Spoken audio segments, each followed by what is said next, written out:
হে, কেমন আছো সবাই? আশা করি সবাই খুব ভালো আছো, আর আমিও খুব ভালো আছি।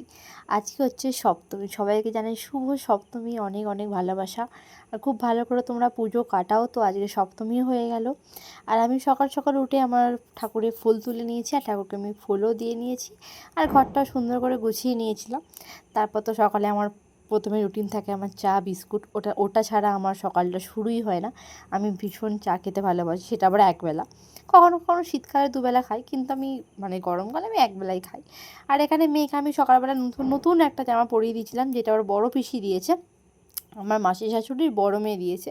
তো ওই জামাটা পরে ওকে খুব সুন্দর লাগছিল। ওইটা পরে এখন বাবার সাথে এখন ঘুরতে গেল একটু, আর আমি এখানে তার ফাঁকেতে রান্নাগুলো সব সেরে নিয়েছিলাম। এখানে ছিল কাতলা মাছের ঝাল, ভাত, আর এখানে ছিল মাছের মাথা দিয়ে মুগের ডাল হয়েছিল।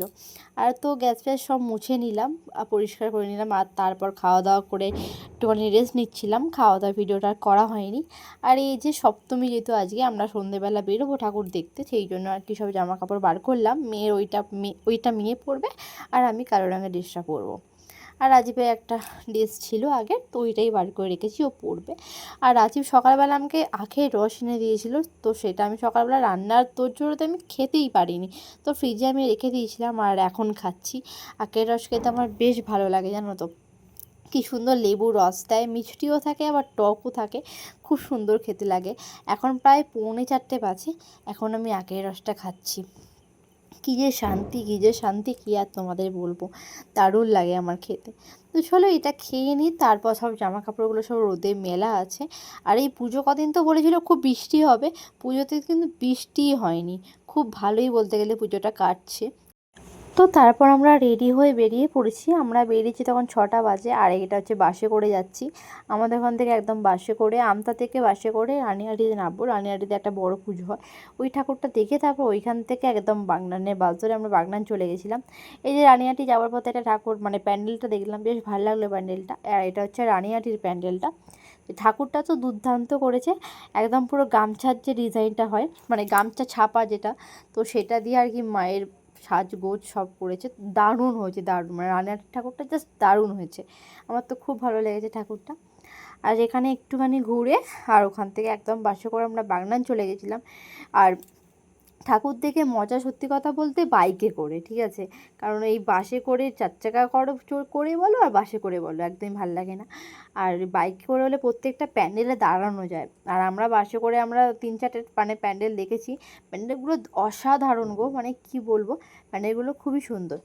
আর এই যে বাগনানে এসে খিদে পেয়ে গেছে আমার মেয়ের, যেহেতু সন্ধে হয়ে গেছে, ওই জন্য একটা ঘুগনি নিয়েছিলাম, ওকে আমি খাইয়ে দিয়েছিলাম। তারপর আর একটা প্লেট ঘুগনি নিলাম, যেটা ওর বাবা খাচ্ছিলো, আর ওকে একটু হালকা হালকা খাওয়াচ্ছিল।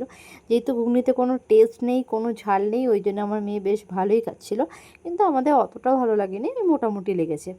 তারপরে এই যে কোথায় প্যান্ডেল, আর আমরা কোথায় লাইন দিয়েছি, অনেকটা লাইন ছিল। তো সেখানে আর কি লাইন দিয়ে দিয়ে আর কি প্যান্ডেলটা দেখলাম। এই বাগনানে হাই রোডের ওপরে যে প্যান্ডেলটা হয়েছে, সেটা কিন্তু দারুণ প্যান্ডেলটা করেছে, আর ঠাকুরটাও দুর্দান্ত করেছে।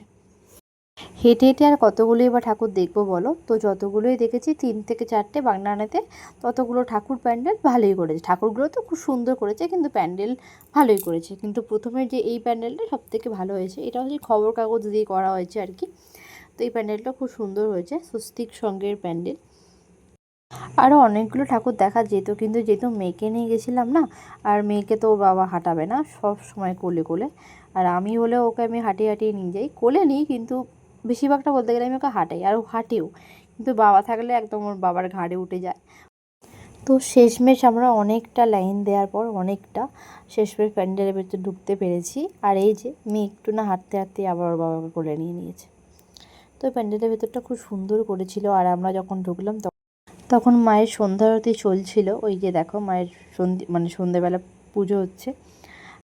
একভাবে ভয়েস ওভার দিয়ে যাচ্ছি, আমার না গলাটা শুকিয়ে যাচ্ছে, তখন থেকে বকেই যাচ্ছি, কোনো আমি মিউজিক অ্যাড করিনি।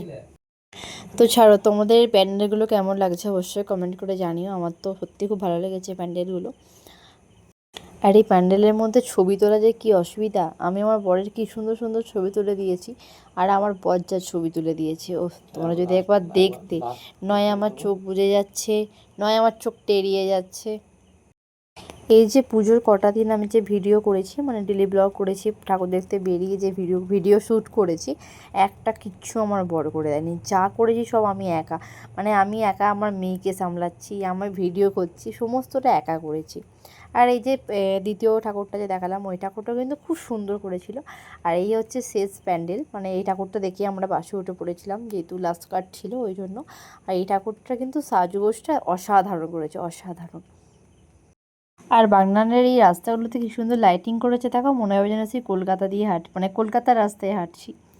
যেহেতু বাগনা নামতা বাসটা লাস্ট কাট ছিল, ওই জন্য ছুটে ছুটে গিয়ে আমি বাস ধরেছি। তারপর যাই হোক বসার জায়গা পেয়ে গেছিলাম, আর বসার পরে এত বাসে ভিড় হয়ে গেছে। আরও যদি আমরা ঠাকুর দেখতে যেতাম তাহলে আর মনে হয় বাসটাই মনে হয় ধরতে পারতাম না। তো তারপর আমরা আমতা এসে একটু খাবার দাবার কিনে নিয়ে, ও রাজীবের জন্য চিকেন চাউমিন নিয়েছিলাম, ওটা নিয়ে আর বাড়ি চলে এসেছিলাম। আর আমি তো মোমো খেয়ে নিয়েছিলাম বাইরে। তো চলো ভিডিওটা আমি এখানে শেষ করে দিচ্ছি, আর শেষে কিছু ফটো অ্যাড করে দিলাম। তো চলো, তোমাদের যদি ভালো লেগে থাকে তো প্লিজ চ্যানেল সাবস্ক্রাইব করে দিও, লাইক করো, কমেন্ট করো, শেয়ার করো। চলো টাটা।